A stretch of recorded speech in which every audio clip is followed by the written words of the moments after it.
So hi everyone, welcome back to my channel. My name is Hart and today we're going to be talking about a very important topic.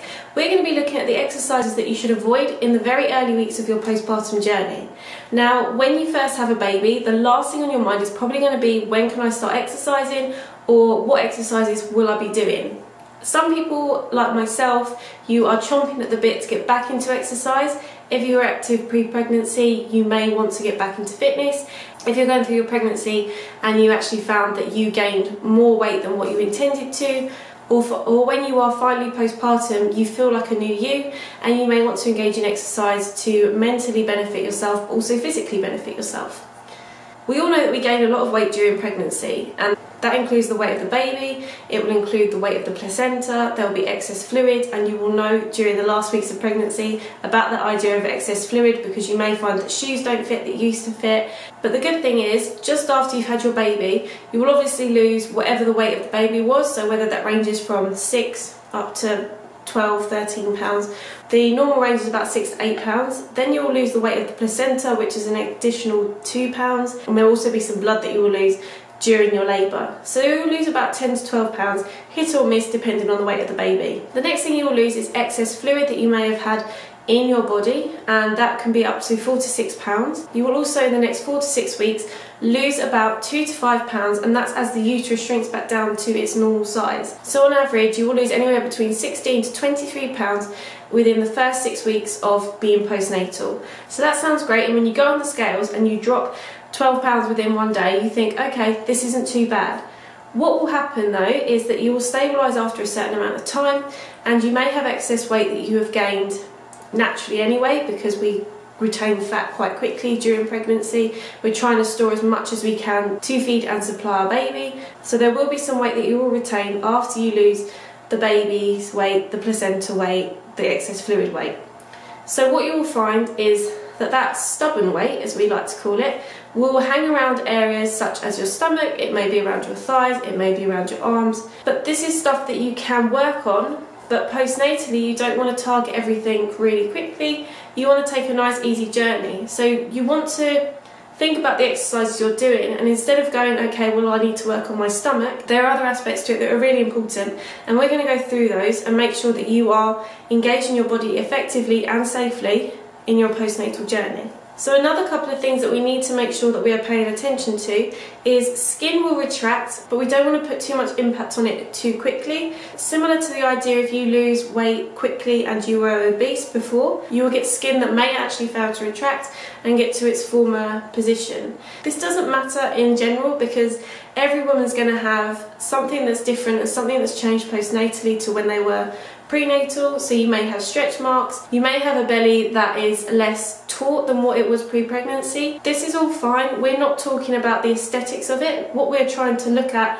is the idea of how to reshape our body so that it's strong and efficient to look after your children, but also to cater for yourself. The other thing that we need to look and be interested in is the linea alba. I've talked about this several times before in other videos in the idea of diastasis recti. Linea alba is a fascia. So because it's fascia, it takes about 2 years for it to remodel, but it can remodel because it's essentially made of collagen.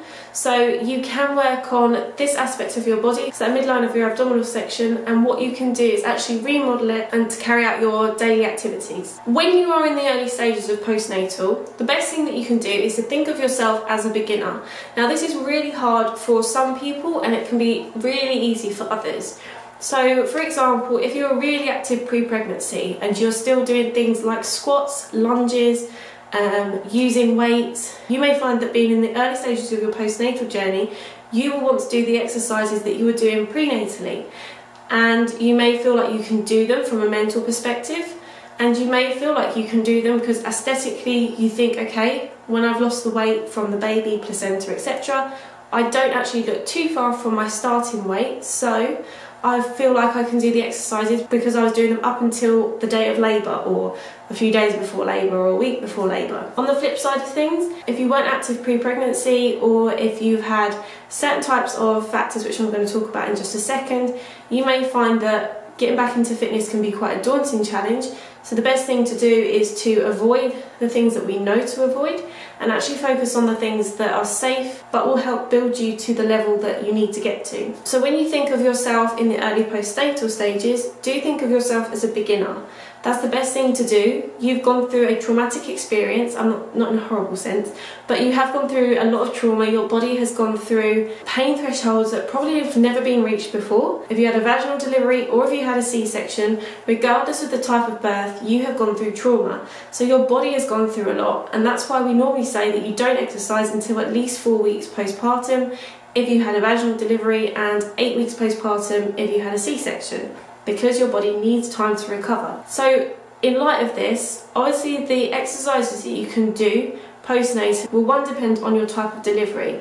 So if you had a vaginal easy birth, no problems, no complications, and you have been able to start walking quite quickly, your bleeding has reduced very quickly, you'll find that you will be able to progress through these moves that I say you can avoid quicker. So you will actually be able to start some of the exercises quicker than someone that's had a C-section, because they've had surgery to start off with. They've also had to do something that's going to take longer to recover. So they will take longer to get to exercises that maybe someone that has a vaginal delivery. Other things that can affect how quickly you get back to normal exercises are things like if you've had tearing or stitches, because that will obviously affect the lower body region and how you can apply pressure to that area of the body. So you also have to consider the factor of DR. So if you have too much DR, then obviously you won't be able to start exercise as quickly as you would probably like to. You'd have to go to a physical therapist. If you're unsure of how to check your DR, I will place a video in the description box below which will take you to a self-check for DR. But also you need to think,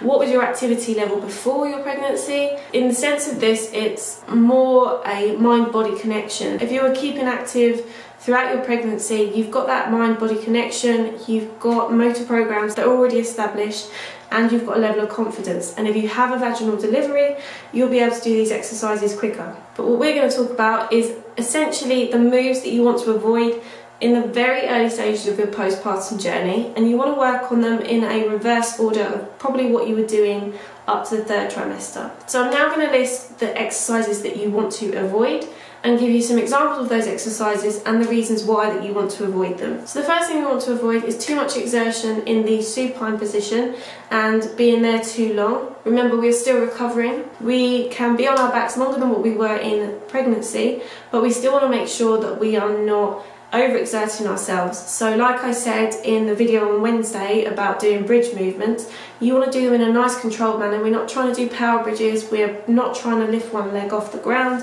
and do like single leg bridges. We're trying to keep it very simple to start with. Other movements, obviously, like your planks and your front loaded moves, so renegade rows or T rotations, are definitely a no-go in the early stages, and push-ups.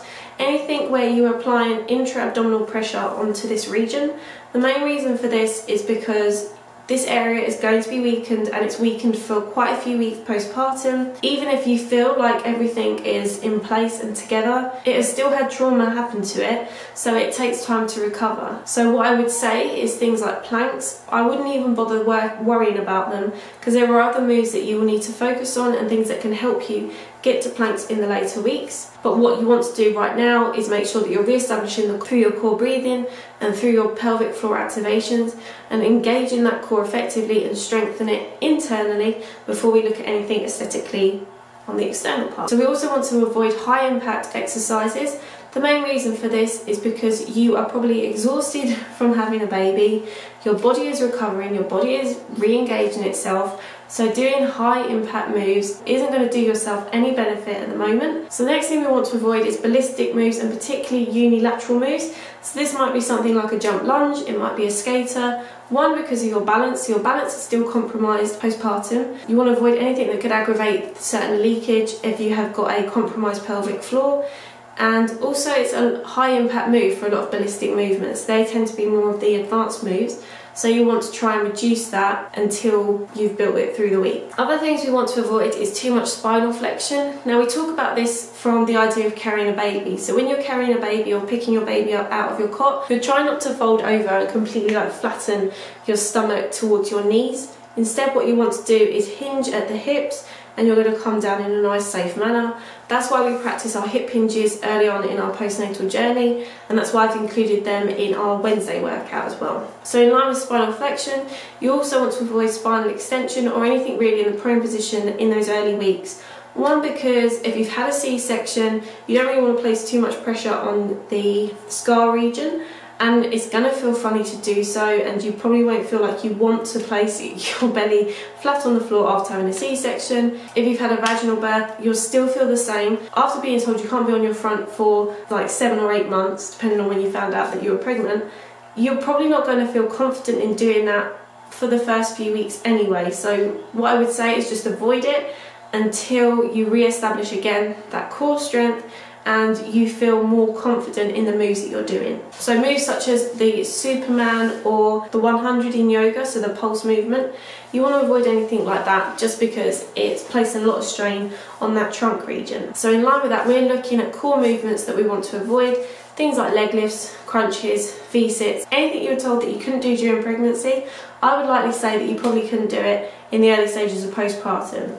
1, if you have DR, you want to avoid anything that's going to exacerbate it and make it worse. And 2, you want to establish all your connections in the core area before doing those advanced movements. The last couple of things you want to avoid, so 1 is the Valsalva maneuver, so breath holding. It's really important that you don't hold your breath prenatally, but also postnatally. You don't want to be holding your breath because it will increase your intra-abdominal pressure. You're placing far too much pressure on your abdominal region and pushing on your pelvic floor, and this will just add to any complications that you may have had. And lastly, we're talking about stretching. Now, when we talk about stretching, stretching's obviously great, and you want to do stretching postnatally because it's going to help you and help your body to establish a connection, but you don't want to overstretch. So similar to prenatally, you don't overstretch because of the effect of relaxing. Relaxing still has a place in your body for a few months after your birth, and also if you continue nursing, it will stay with you until you stop nursing and then a few months after nursing. So you want to avoid overstretching because of the effect of relaxing that's still in your body. So work within a certain range. If you're doing an assisted hold, so if you're doing like a hamstring stretch and you're holding onto the leg to stretch it comfortably, but don't feel like you're going to yank your leg all the way over.